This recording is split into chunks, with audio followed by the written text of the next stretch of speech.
तो गाइस कांटा लगा सॉन्ग तो आप सबने ही सुन रखा होगा अपने बचपन में। और ये सॉन्ग उस टाइम पर इतना ज़्यादा वायरल हो गया था। और शेफाली जरीवाला उस टाइम सिर्फ 19 ईयर्स के थी और आग लगा दी थी पूरे इंडिया में इस सॉन्ग ने। और बहुत ज़्यादा एलिगेशंस भी लगी थी उस टाइम शेफाली पर, जिसमें से एक तो ये थी कि उन्होंने बहुत ज़्यादा टैटू कराए सबसे थे, उनकी डेथ हो अजीब गई। ट्रोलिंग मतलब सबसे अजीब बात किसी ने क्या ऐसी लिखी या बोली जो आपको लगे ये क्या बोल रहा है, मतलब कुछ भी यहाँ इसको टैटू किया इसने और तो इसको कैंसर हो गया, मर गई। है। हाँ, इट वाज अ नेशनल तो अनफॉर्चुनेटली 27 जून 2025 को शेफाली जरीवाला 42 ईयर्स की एज में उनकी डेथ हो गई है। और उनके हस्बैंड की तो दुनिया ही उजड़ गई है। He is truly devastated by his wives death.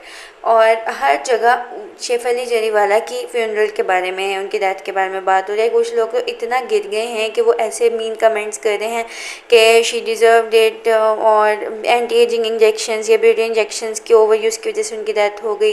15 दिसंबर 1982 को उनका बर्थ हुआ था एक मिडिल अपर क्लास फैमिली में गुजरात की। और उनके फादर जो थे वो भी एक ऑफिसर थे और उनकी मदर भी SBI एक एम्प्लॉय थी।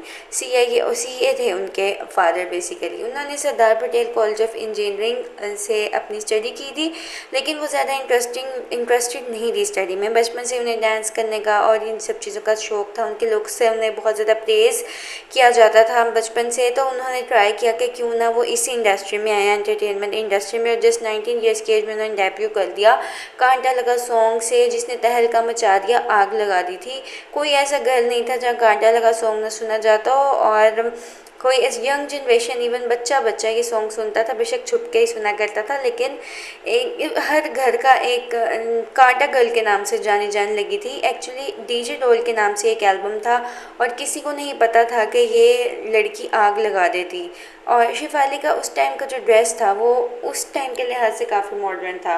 और शेफाली के डांस स्टेप्स भी बहुत ज़्यादा मॉडर्न थे उस टाइम के हिसाब से। ये एक 1970s के टाइम का एक कांटा लगा सॉन्ग था, उसको रिमिक्स किया गया था, लेकिन इसने ओरिजिनल वाले को भी पीछे छोड़ दिया और 2 दफ़ा फिर एक ही गेटअप में डांस किया था शेफाली ने इसी सॉन्ग पर।